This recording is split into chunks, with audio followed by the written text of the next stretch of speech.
asleep and waking up, falling asleep and waking up.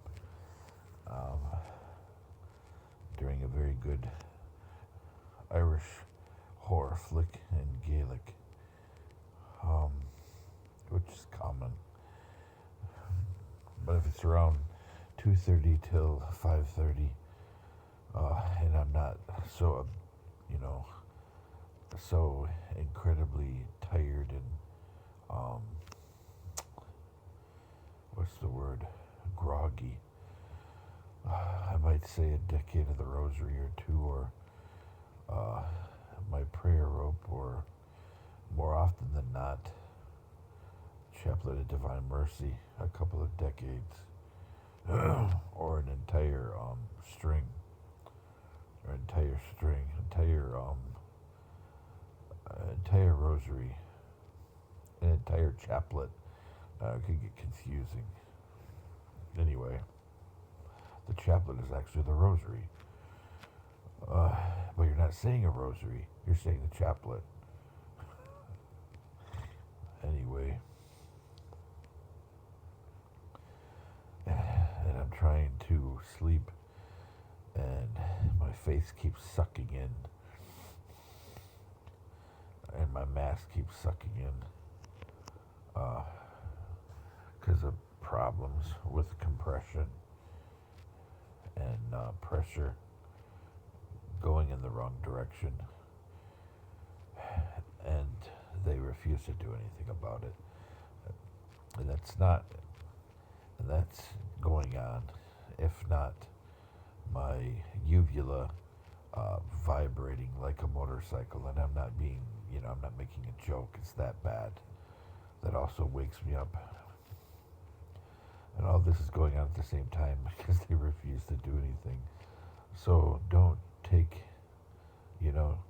if this is happening to you and you're watching this video, don't just say, hey, yeah, somebody like me. No, do something about it. If you have to file complaints, don't expect much help from the patient advocate, because several of the VAs here in Michigan, the patient advocate, they just want to make sure they don't get fired. And they want to appease the administrators, that way they always have a job. Because some of them are part-time. This is their top-up for Social Security. They do this gig, and then they fully retire. Because you can, there's certain rules, but you can draw Social Security the same time that you draw a VA disability. I mean, there's rules surrounding it, and SSI, but you can.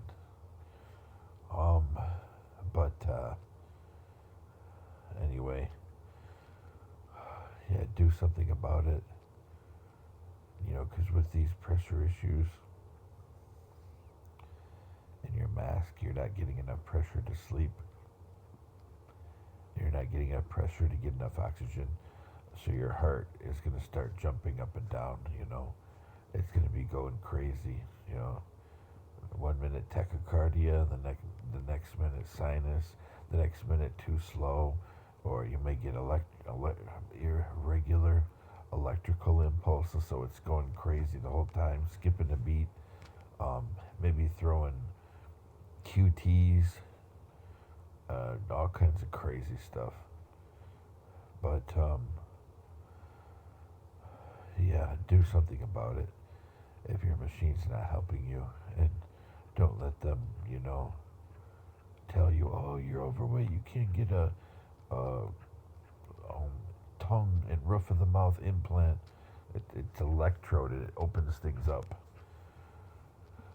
Dispute them over that. This is minimally invasive, minimally.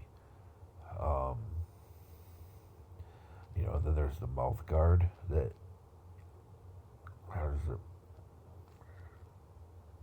it move your jaw forward?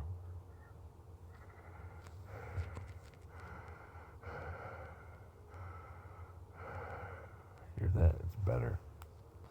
It moves your mouth forward just enough so that even if your uvula does vibrate, it doesn't do anything. Now, this is normal.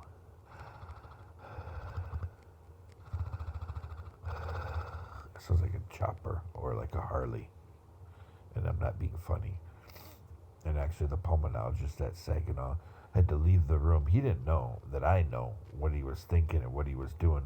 He was holding back, laughing. That's real professional. Real professional. That's a really great bedside manner. Very ethical. He had to leave the room for 3 or 4 minutes, and I heard him freaking laughing. He came back in after 5 minutes. He thought it was funny. This. And I'm not even laying down yet. It's worse when I lay down. Horrible people. And he's a covenant physician, too. A pulmonologist. Horrible. He's the one who instructed the respiratory therapist to not do one FEV, but do 3 consecutively, and then create an average. Why? I'll tell you why. To try to disenfranchise me. And while we're doing these 3 tests, a lot of the commentary the respiratory therapist did was just to demean me and insult me. Say I have poor inspiratory effort. Saying I'm not trying to breathe. That's the stupidest thing anybody could say. But, yeah, fight for yourself if you have breathing issues, because if you have too many boxes checked, this could kill you. And I deal with this the past probably 3 weeks. Something's going on in there, but they don't want to deal with it. Instead of, really seeing what's wrong with my throat, they'd rather send me to somebody to shove a half-inch tube down my throat when I could barely suck down a teaspoon of mashed potatoes without coughing. And when we eat rice in our house, usually it means, usually me, sometimes both of us will be coughing. There's things going on with my daughter too, not as bad as me, but something's going on. It's being ignored. Matter of fact, I find it interesting that everybody in our house, my daughter, myself, and all of our animals, all have breathing issues. Mine are the worst, very bad. But even the cats have sleep apnea. Something's going on. Of course, mine's worse, and it's been even before we came here, but still. But you do whatever you have to do, folks out there. If you have breathing episodes like me, where you use steroids until you're steroid silly, you, sleep in different positions and toss and turn, trying to, get your throat in just the right position so it doesn't vibrate. And so the mass isn't sucked back in because your face is creating suction, and masks don't know how to deal with that because it's a CPAP. It doesn't get above 20 or 22, and even the 22, I've been told, is just a system error. It's not possible. But yeah, people like us, we're supposed to be on BiPAP, but they don't like to give them out. You gotta fight like heck to get a BiPAP. They just don't like to give them out.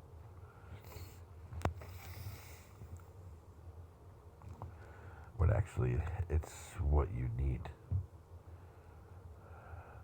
So,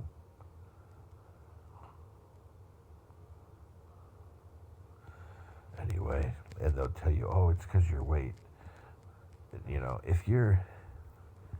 If you're like me, your weight is going back and forth between about 5 to 15 pounds, up and down, up and down. Sometimes bi-weekly, you'll lose 5, 6, 7, 8 pounds. Sometimes over the course of a month, you'll lose 20, and then you'll get it back. Your weight's going up and down, up and down. But your sleep is consistent. It's poor. They may say, oh yeah, you have a lot of leak or you have a lot of this, but you only have 6 to 10 hypopneas per minute, or per hour. Still, using a machine, we still have that many. It's concerning when you have, what is it, 28 or more per hour. It's concerning. And here we have about a little bit under a fourth of that and they're not concerned. On a bad day, you could have half. It should be down to near zero, maybe one, maybe two. But I know when I had the BiPAP when I was in the hospital, I slept like a baby. Really, I really slept like a baby. Besides the plasma they gave me, the plasma plus the BiPAP, I beat COVID when I was coughing up blood, vomiting. Didn't eat for almost 2 weeks. No, actually, it was about 11 days. I didn't eat anything, nothing, for 11 days. And I drank maybe 1 or 2 glasses of water a day, or juice, or soup. And between the BiPAP and the plasma they gave me, I beat COVID in about 3.5 days. Again, I was coughing up blood in my sputum. I was vomiting blood and sputum. And I started off my COVID with sore throat for 2 or 3 days, 2 or 3 days of bad stools. Yeah, it was pretty bad.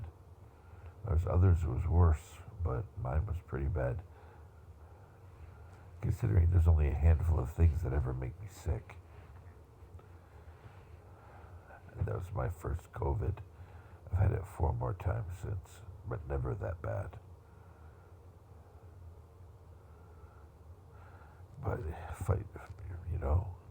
if you have to make a complaint or go to a different doctor, that way you're not, continually checking the boxes and increasing your risk for some kind of event while you're sleeping.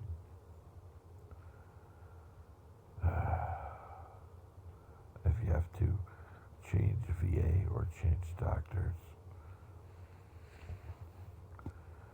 because sleep affects everything, and relying only on the data from a machine that, if you're going to speak electronically, can be easily hacked. A lot of these CPAP machines connect to the tower. You know how easy it is to hack something that can't fight back? These people, they can hack these things easily because they can't fight back. It's like a smartphone that you can load antivirus. You can limit the doors open on a phone. The more you know how to do it, the more doors you can close. These things have no defense. Nothing. It connects to the tower. It uploads data to the sleep research center for whatever hospital or medical group you use, or if it's the VA, it's some computer data center. I don't even know where. I think it's somewhere out west, like Colorado or something. So these machines, they connect to there, and they also connect to your local CPAP office at the VA.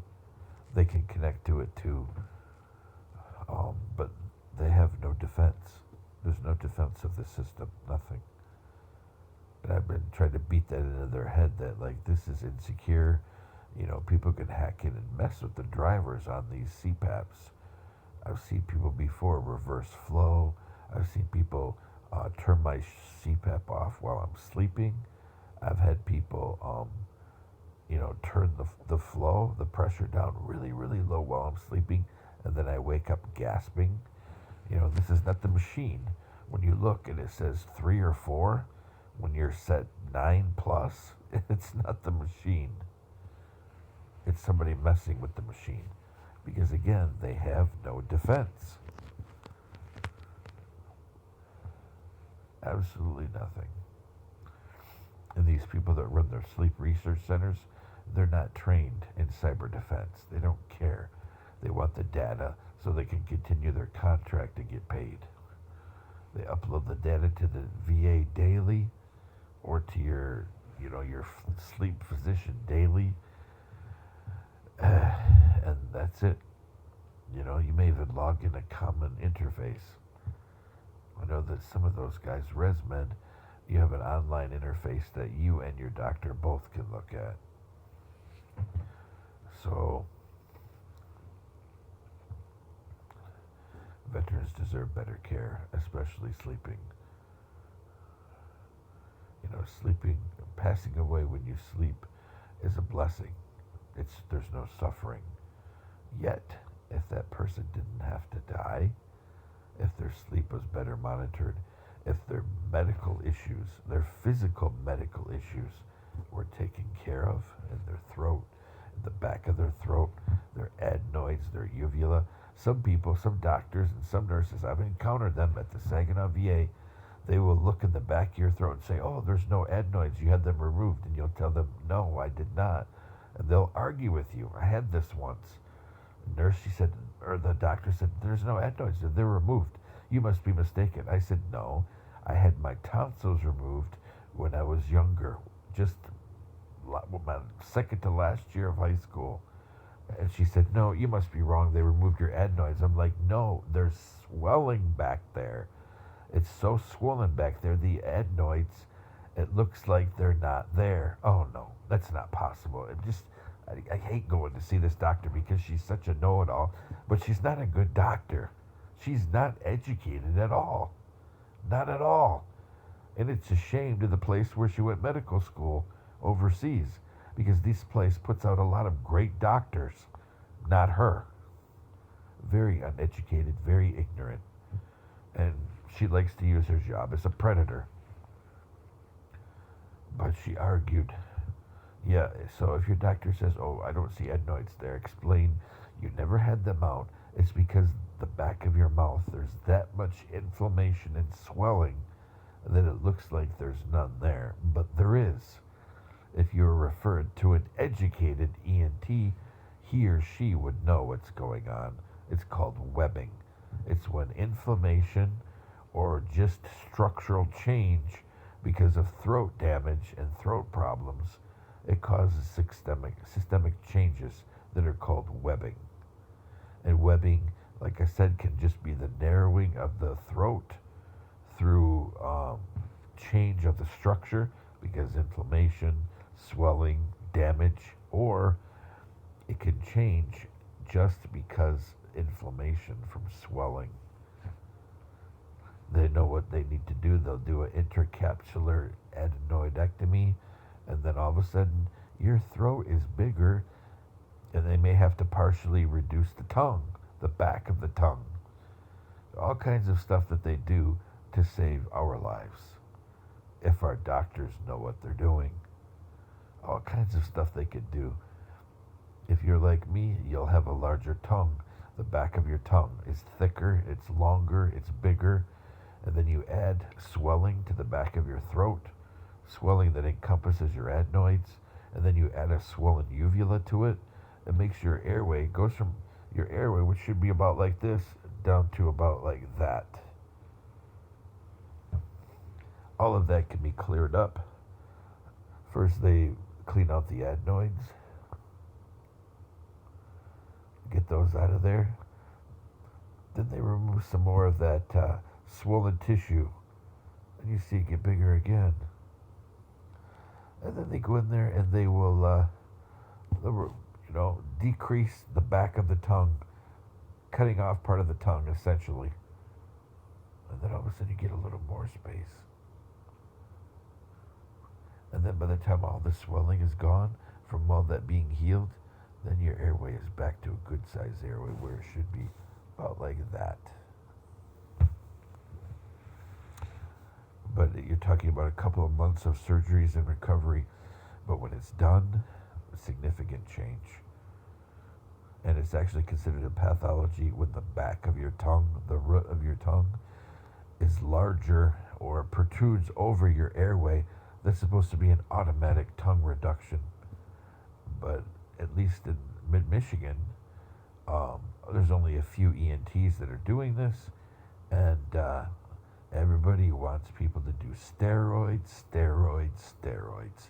instead of going in and doing a uvula reduction, doing an adenoidectomy, intercapsular, which means you go all out, and doing a root tongue reduction.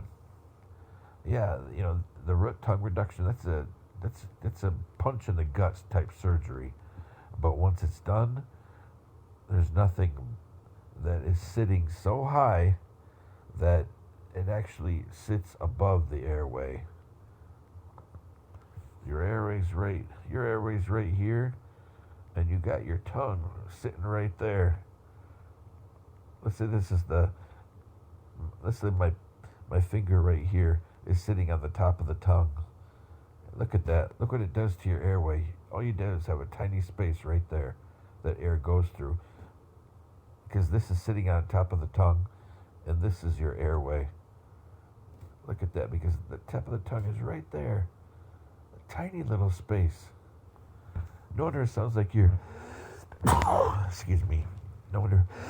no wonder it sounds like you're breathing through a straw from 7-Eleven.